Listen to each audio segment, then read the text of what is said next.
you have any message for Ukrainians who, after 3 years of fighting, might feel betrayed or disappointed at not having a seat at these initial talks in Saudi Arabia? Well, I think I'm really disappointed in what's happened. I've been watching this for 3 years. It's a war that would have never happened if I was president, and I've been watching these people being killed at levels that you've rarely seen, not even close, since the Second World War. And I'm very disappointed. I hear that, they're upset about not having a seat. Well, they've had a seat for 3 years and a long time before that. This could have been settled very easily. Just a half-baked negotiator could have settled this years ago without the loss of much land, very little land, without the loss of any lives, and without the loss of cities that are just laying on their sides. You have those magnificent golden domes that are shattered, will never be replaced. You can't replace them. A whole civilization has changed because of what. So when they're worried about not being seated, you mean somebody that should have gone in and made a deal a long time ago. You could have made a deal. This is one that could have made a deal. There was no talk of this during the Trump administration. Putin would have never, ever done it. And I think I have the power to end this war. And I think it's going very well.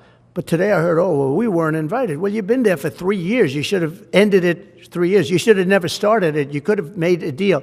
I could have made a deal for Ukraine that would have given them almost all of the land, everything, almost all of the land, and no people would have been killed, and no city would have been demolished, and not one dome would have been knocked down. But they chose not to do it that way. And President Biden, in all fairness, he doesn't have a clue. What he was so bad for this. He was so bad, so pathetic. It's so sad. How would you counter the perception, because Russia's pushing for this, obviously, they don't really hold true elections, that would be a capitulation of some sort. How would you guard against potentially Russia installing a puppet government? And then finally, how would that new election have an impact on getting Zelenskyy to sign the rare earth minerals deal? Look, you have leadership, and I like him personally. He's fine. But I don't care about personally. I care about getting the job done. You have leadership now that's allowed a war to go on that should have never even happened, even without the United States. Look, we had a president who was grossly incompetent.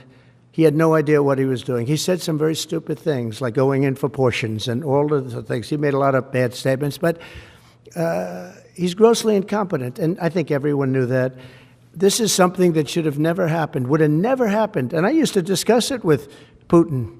President Putin and I would talk about Ukraine. It was the apple of his eye, I will tell you that. But there was never a chance of him going in. And I told him, you better not go in. Don't go in. Don't go in. And he understood that. He understood it fully. But I'm only interested. I want to see if I can save maybe millions of lives. This could even end up in a World War III. I mean, to be honest with you, you've been hearing now Europe is saying, well, I think we're going to go in and we're going to go. All of a sudden, you're going to end up in World War III over something that should have never happened. Thank you very much. Thank you. Thank you, President Putin, before the end of the month. Very nice.